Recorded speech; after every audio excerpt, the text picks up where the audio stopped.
Hello everyone, welcome to my another blog. তো এর আগের ব্লগটাতে তোমাদেরকে আমি দেখিয়েছিলাম যে আমাদের বাড়ির বিয়ের আগের দিনকে রিচুয়ালস কী হয়। তো বোনের বিয়ের আগের দিনকে যা যা রিচুয়ালস হয়েছে সেগুলো আগের ব্লগে তোমরা একটু দেখে নিও। আর এই ব্লগটাতে তোমাদেরকে আমি দেখাচ্ছি যে বোনের বিয়ের সকালবেলার থেকে আমাদের কী রিচুয়ালস হয়। তো এখন আমরা যাচ্ছিলাম পুকুরে জল আনতে। আগের দিনকে গঙ্গা নিমন্ত্রণ করা হয়ে গেছিলো, কিন্তু আগের দিনকে আমরা জল আনি না, আমরা পরের দিনকেই জলটা আনি। তো এই জলটা ভরে নিয়ে গিয়ে আমরা যখন বাড়িতে যাব তখনই শুরু হবে গায়ে হলুদের আসল রিচুয়ালস। তো ভিডিওটা দেখতে থাকো। তো আমার বোনকে যেটা দিয়ে এখন বরণ করা হচ্ছে তোমরা দেখতে পাচ্ছ, এটাকে বলা হয় শ্রী। তো এটা খুব বিয়ের একটা পবিত্র জিনিস। এই শ্রীটা দিয়ে বোনকে প্রথমে বরণ করে নেওয়া হয়েছে। আমাদের বাঙালিদের মধ্যে এই একটাই ভীষণ ভালো জিনিস, সেটা হচ্ছে যে আমাদের বিয়ের আনন্দ অনুষ্ঠানে যে নিয়মগুলো রয়েছে সেগুলো সব কিছুর মধ্যেই একটা না একটা আনন্দ জড়িয়ে রয়েছে, এবং সব কিছুর মধ্যেই একটা পবিত্রতা এবং একটা ভালো থাকা লুকিয়ে আছে।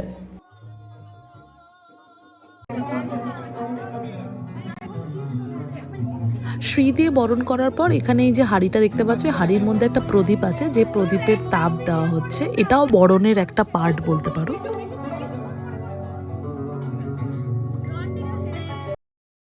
এরপরে কনেকে এই কটা ভাঁড় দেওয়া হয় ছোট ছোট, যেগুলো কনের গোড়ালি দিয়ে ভাঙতে হয় আর বলতে হয় যে আমার আইবুড়ো নাম ঘুচলো, মানে এরপরে সে বিবাহিত। আমাদের বাড়িটা অ্যাকচুয়ালি জয়েন্ট ফ্যামিলি, মানে অনেক বড় একটা গোষ্ঠী। তো আমাদের এই একটা দিক ভালো যে আমাদের ফ্যামিলির সবাই ভীষণ মজা আনন্দ করে যে কোনো অনুষ্ঠান, মানে যে কোনো কিছুতে মানে ভীষণ আমরা মজা করে সেই জিনিসগুলো করতে পছন্দ করি। এমন না যে না ঠিক আছে বউ কেন এরকম নাচবে, আমাদের কেন ওরকমভাবে হবে না, সিরিয়াসলি কেন হবে না, একদমই না। আমাদের বড় থেকে ছোট সবাই এখানে তুমি দেখতে পাবে, আমাদের মা কাকিমা সবাই রয়েছে। ইভেন যার মেয়ের বিয়ে সেও মানে ভীষণ মজা আনন্দ করে প্রত্যেকটা জিনিস করছে। আমাদের ফ্যামিলির মেন মোটিভই এটা কি ভাই, যে কোনো আমাদের ফ্যামিলির আনন্দ অনুষ্ঠান হোক না কেন কিংবা শুভ কাজ হোক না কেন, সেটা যেন মজা আনন্দ করে সবাই ভালোভাবে সেটা এনজয় করে করতে পারে। দেখো, আর এখানে বউয়ের তো কোনো লজ্জা নেই, নিজের আইবুড়ো নাম ঘুচেছে, বিয়ে হবে বলে নাচতে শুরু করে দিয়েছে। তো এখানে আমরা যারা যারা নাচাগানা করছি তারা সবাই মোটামুটি আমরা কাজিন ওর। আর এভাবেই আমাদের বাড়ির প্রত্যেকটা অনুষ্ঠান যেন আমরা এভাবেই সেলিব্রেট করতে পারি, আর আমাদের পরের জেনারেশনও যেন এইভাবেই সবাই একসাথে থেকে মানে জিনিসগুলো সেলিব্রেট করতে পারি। এগুলো দেখলেও না, পরে যখন ঘরে বসে ভিডিওসগুলো দেখি তখন মানে কী আর বলবো। এই দেখো এখানে এটা হলো আমার মা, আর আমার মাও এরকম গানের তালে তালে নাচছে। তো আমাদের বেঙ্গলিতে রিচুয়ালসই আছে কি, মেয়েকে এরকম ঘুরে, মানে যে কজন এওরা রয়েছে তারা সবাই এরকম ঘুরবে 7 পাক মতো 3 পাক মতো ঘুরে, তারপরে তাকে বরণ করবে। ঘোড়াতেও আমাদের নাচা গানা শুরু হয়েছে। এই টাইমে আমরা কোন কোন গান চালিয়েছিলাম, কোন কোন গানে নেচেছিলাম, এই সবটাই ভিডিওসে দিতে পারতাম, কিন্তু ইউটিউবে দিলে তো কপিরাইট মেরেই দেবে। তো সেই জন্য এই ভিডিওসগুলোর কিছু কিছু ছোট ছোট ক্লিপস আমি আমার শর্টসে আপলোড করেছি, তোমরা চাইলে ওখান থেকে দেখে নিতে পারো। তো আমাদের এখানে এখন আমরা অনেক রকমের গান ফান চালিয়ে খুব মজা আনন্দ করে যা যা বরণ, অ্যাকচুয়ালি বরণ এখানে 2বার করে, মানে বাড়িতে যিনি বড় থাকেন তিনি একবার করেন, আর যিনি কনের মা হন তিনি একবার করেন। তো সেই জিনিসগুলোই হতে হতে আমাদের প্রায় অনেকক্ষণ লেগে যায় গায়ে হলুদের এই পর্ব। আর আমাদের বাঙালিদের এক একজনের ফ্যামিলিতে এক এক রকমের রিচুয়ালস থাকে, সবার বাড়ির নিয়ম একরকম হয়। আর এই যে কনের পিছনে আমি আর আমার যে 2 দিদি, আমরা হচ্ছে মানে আমাদের যত কাজ আর আমাদের যত ভালো কাজ সব আমরা 3 জনে একসাথেই করি, মানে একেবারে সর্বঘটের কাটালি কলাও বলতে পারো, আবার সব কিছুতে পিএনপিসি থেকে শুরু করে সমস্ত কিছু। তাই জন্য দেখো আমরা 3 জন একসাথে চিটকে, তুমি যেখানেই বিয়েতে দেখবে 3 জন একসাথে চিটকে, ওরা না চিটকালেও আমি তো ওদের সাথে চিটকে থাকি। গায়ে হলুদের সময় শুধুমাত্র আমাদের ফ্যামিলি না, মানে যার বিয়ে তার বন্ধু বান্ধব সবাই ছিল।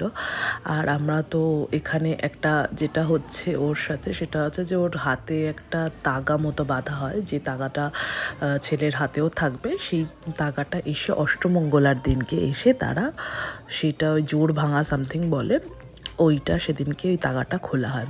তো তারপরে আমাদের এখানে আরও বরণের আরও রিচুয়ালস ছিল, কিন্তু তার আগে ভাবলাম যে একটু নেচে কুদে নিই, তারপরে আবার বরণ হওয়ার পরে ডিরেক্ট ওকে স্নান করানো হবে, স্নান করানোর পরে ওকে আর রাখা হবে না, ডিরেক্ট ওকে নিয়ে নিচে চলে যাওয়া হবে।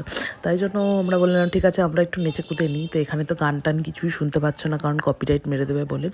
তো গানগুলো শোনার জন্য প্লিজ শর্টসগুলো একটু চেক করে নিও, আর একটু বলে দিও আমরা কে কেমন নাচলাম এখানে। আর এখানে আমরা যে কজন রয়েছি সবাই ওর বোন আর ওর বান্ধবী বন্ধু যারা যারা রয়েছে তারা। সত্যি বলতে কি যে আমার যিনি নতুন জামাইবাবু মানে তন্ময়, ও আমার থেকে একটু বয়সে বড় হলো, যেহেতু সম্পর্কে ছোটো তাই জন্য ওকে আমি তন্ময় বলি। মানে বিশ্বাস আমি জানি না আমাদের কীরকম ভাগ্য, আমাদের যে এই যে দুই দিদি তাদের যে দুই হাজব্যান্ড মানে আমার দুই জামাইবাবু, আর এই যে নতুন যিনি জামাইবাবু এতই ভালো মানে আমি জানি না আমরা কি পুণ্য করেছি হয়তো, মানে এতটাই ভালো না, মনেই হয় না যে এরা কোনো বাইরের লোক, মানে মনে হয় অ্যাকচুয়ালি মনে হয় যে না নিজের দাদা নিজের ভাই, ঠিক যেরকমভাবে নিজের দাদারা যেরকম ট্রিট করে ঠিক সেম। যাই হোক, তো এখানে আমার মা বরণ করছিল, কারণ বলেইছিলাম যে বরণ এখানে দুরকমভাবে দুবার হবে, একবার কনের মা করবে আর একবার বাড়িতে যিনি বড় থাকেন তিনি করবেন। তো আমার মা যেহেতু যখন ছোটো পিসির করাটারা হয়ে গেছিলো, তারপরে আমরা নিচে করতে নিলাম। এখন মা এই লাস্ট বরণটা সেরে নিচ্ছে, এরপরেই কনেকে বসানো হবে গায়ে হলুদ দেওয়ার জন্য আর স্নান করানোর জন্য।